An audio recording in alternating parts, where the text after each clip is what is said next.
Hey everyone, my name's Gheeotine, and welcome to The Gaming Guillotine, where I extol the excellent and execute the poorly executed. And speaking of poorly executed, how's everyone's 2022 going so far? Being a gamer, it's fair to say I use games to try and distract from the drama of the world. Depending on the situation, I enjoy getting immersed in a good story, testing myself in an act of raw reflex and execution, or finding something cooperative to go at with a friend, which leads nicely to the discussion of today's game.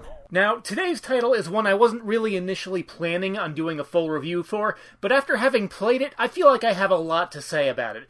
That title being Left 4 Dead, that game being Back 4 Blood by Turtle Rock Studios. For the uninitiated, Turtle Rock Studios was a part of Valve for a time, and during that time was the internal studio that was partly responsible for the Left 4 Dead series. Now let me get one thing perfectly clear. I loved the original Left 4 Dead. Back in the day when me and most of my friends couldn't afford gaming PCs, we did our gaming on consoles. And I remember me and my crew spending numerous hours getting every single achievement for the original Left 4 Dead and its downloadable content. Then Left 4 Dead 2 rolled around, and we also sunk many hours into that one.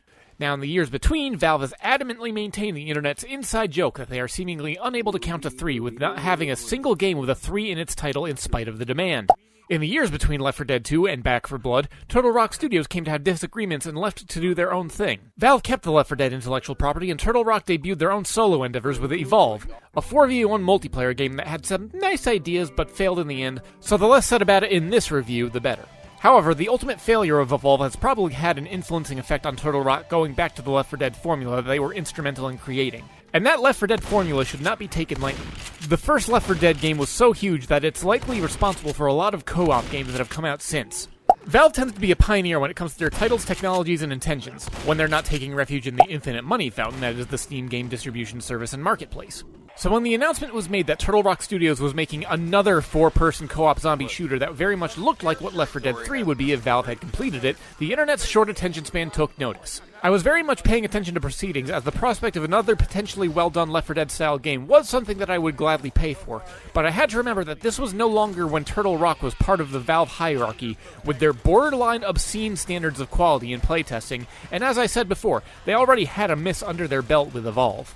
Now, I'm going to try and be fair to this game as its own entity, but there are going to be a lot of comparisons to Left 4 Dead because it serves as such a good example. And with that out of the way, let the comparisons begin. Now, one reason why I wasn't impressed when I first started the game up was that it throws a lot of information in a very short time span, and if you're not careful, you can get overwhelmed. This information comes in the form of a hub you can navigate, as well as menus and submenus. You encounter things like a firing range, weapon and character customization. Alright, I'm going to stop right there. I get that this is a modern trend because a lot of games are trying to squeeze more ways to monetize and increase player engagement, but I'm going to be perfectly clear and say this outright. That. When you make a game with a story campaign and then make it so you can implement character customization, you take away from a part of their design elements because character design is a way to portray narrative and character in and of itself. By giving the player an option to customize, you can take away elements that can be useful for telling a story or information about a character. I might be harping on this a little too harshly, and it's ultimately inoffensive, but when you compare the original Left 4 Dead, the visual design with each character was very intentional. Bill, for instance, can be looked at for 2 seconds and you see that he's an old military veteran. Francis, you see that he's likely a tough guy and biker enthusiast. Lewis comes across as a white-collar office worker. You can get this just by looking at them. Some of the characters have a similar aspect in Back 4 Blood where you can gauge stuff about them just by looking at them for a few seconds. But again, that diminishes if you start giving the option to customize their appearance. And before I entirely move on to the character's visual design, I do want to touch on a minor issue from Left 4 Dead 1 and 2 that returns even more so in Back 4 Blood. I briefly mentioned the visual design of 3 of the main characters in the original Left 4 Dead, and that was intentional. The 4th, Zoe, is the one that I have the most difficulty trying to discern any personality traits or background about her from her attire or presentation. Apparently she was a movie buff and a college student, but that isn't easily communicated through her visual design. There's a similar situation with Left 4 Dead 2, with Rochelle being a member of the press, but I just recall her as wearing jeans and a t-shirt. At a cursory glance of the survivors in Back 4 Blood, 3 to 4 of them fall into the same trap where I can't tell much about them. And again, the incorporation of unlockable cosmetics would exacerbate this issue. Speaking of cosmetic unlocks, you can add skins and other cosmetic tweaks to your weapons. To that end, I literally couldn't care less. So moving on. Now, the first time I went to the firing range and started testing out the guns, I was a little bit perturbed when I saw numbers flying off the targets. Statistics imply the need to optimize, and the need to optimize means the need to constantly pay attention to weapon pickups in the environment to see if you can make various numbers go up. Once you're actually getting to the levels, these numbers don't appear, so I've got to wonder why they needed to bother in the firing range. Maybe just to make a direct comparison easier to figure out what you like? Lastly is the card collection and deck building element. It took me quite a while to actually even start using this thing. Basically, these cards are modifiers with statistical and mechanical benefits and penalties, depending on what you want to implement. Now, a lot of the stuff I was just able to thoroughly ignore when I was starting out, and every single round it would say, please pick a card before you go onto your adventure. The problem is, the only card I ever picked was ammo capacity because that's the only thing I ever cared about. Now, there was more of a design element to show you some of the benefits that you could come across by getting more cards that would actually make me give a shit. One card that I encountered later, once I actually cared enough to navigate that extra menu, was a card that allowed me to add another primary weapon instead of carrying a secondary at the cost of the weapon switching speed. But if you listen carefully to what I said, you'll see one of the primary issues by adding all these complicating elements. Once I cared to navigate that menu. I alluded to this briefly before, but there are a lot of extra menus and sub-menus that you need to navigate now. It starts making the game come across as feeling bloated and screaming at you, demanding that you pay attention so that you can more effectively play the game. The problem is when I go to Left 4 Dead or similar titles, I'm not looking to maximize stats, juggle numbers, or add all these complicating factors in the gameplay. This mostly comes down as a matter of preference, and I know there are a lot of people out there that would appreciate the additional layers of complexity. But it doesn't necessarily add depth, because at the end of the day, it's basically just trying to ensure that your numbers go up as high as possible. But for me, I just want to shoot the zombies, or ridden in this case. Seriously, why can't we just call them zombies anymore? But all of this is essentially surface dressing, and once you go over to the guy you speak to organize a campaign, you finally get to take out the undead. Now, the campaign structure for Back 4 Blood is somewhat reminiscent of Left 4 Dead, in that there are separate acts with multiple stages that make up the campaign. But Left 4 Dead was very clean in its presentation, and kind of hokey, with stages being introduced on movie-style posters. And once you actually get into the levels, there are a lot of things to take notice of. As with Left 4 Dead, special infected make a return to perform different tasks. But in Back 4 Blood, their visual design is very cluttered. Some of the larger infected are very easy to locate and shoot from a distance, but the other smaller ones would be somewhat easy to miss if it weren't for the fact that they gain a silhouette once someone is able to ping them. But a problem with the special infected and Back 4 Blood is that they are not well paced. To elaborate further, in Left 4 Dead, you can be given a certain guarantee that only so many special infected can come in at any given time, and each one has a distinct audio cue when they become present. If this was the case for Back 4 Blood, then it would be an audio mess because the game is at times just outright spamming them at you, and this becomes a tremendous annoyance.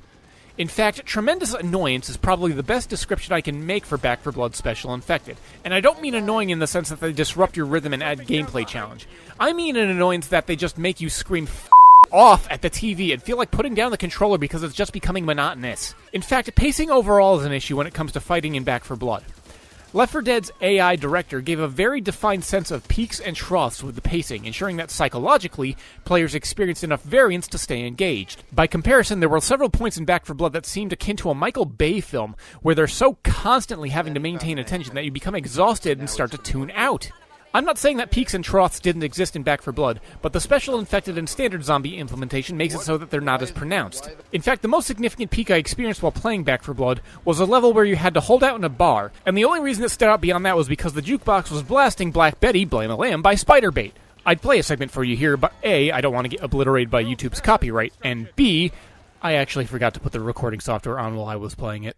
Now, there are a few other variants of Special Infected that were not in Left 4 Dead, like the Ogre, seemingly a zombie that was formulated after hundreds of undead human beings smashed themselves together to form a giant meat puppet the size of a 4-story building. In fact, you could easily describe some fights as boss levels. Some were okay, but some were annoying, like the ones that introduced the smaller mini-boss enemies that generated circles that you had to stay inside, thus confining your movement in these frantic zombie fights and adding another layer of nuisance. There's also a new Special Infected that I have come to hate, the Hag.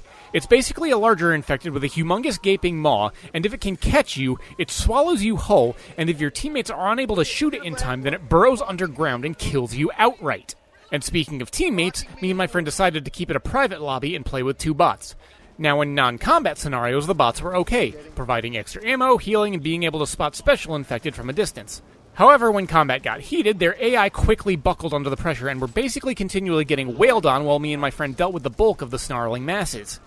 In fact, they outright sabotaged a few of our attempts to save each other, resulting in a death because they decided to stare at one of us while the other one was either carried away or beaten into a meaty mess. Speaking of which, I didn't get this game's fascination with covering walls and various other surfaces with grotesque chunks of morphing flesh. It might have been covered in the campaign at some point, but I was only barely paying attention considering how much I was having to shoot all the zombies around me. Given some of the mechanical elements, I was basically able to gather that half of our quests seemed to be going to check on other settlements, establishing resistance, and possibly gathering samples in order to try and formulate a cure or a weapon to push back the tide of zombies.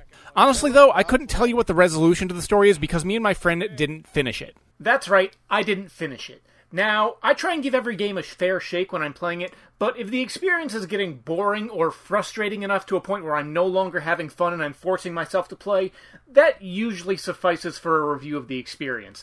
After all, if you go to a restaurant and you take 3 bites into your meal and realize it tastes horrible, you don't need to really eat the rest of it to know that the rest of it is going to be garbage. This can be traced back to one particular reason. I don't know what the flying Turtle Rock was thinking when they brought this back, but they implemented a continue system. You know, the relic of the arcade era meant to bilk you for coins. Die enough times and you have to start over from the very beginning of an act. Even on the lowest difficulty. Yeah, Turtle Rock decided that that was a good thing to implement. Now, it doesn't make you start over at the very start of a campaign again, but it makes you start from the very first stage of an act you were attempting, and when you're 4 or 5 stages and you have a bad run of luck, it's enough to make you put down the game and never come back, which is exactly what happened. It arbitrarily decided that we don't get to continue. If we want to go with Act 3 again, we have to start again from the first part.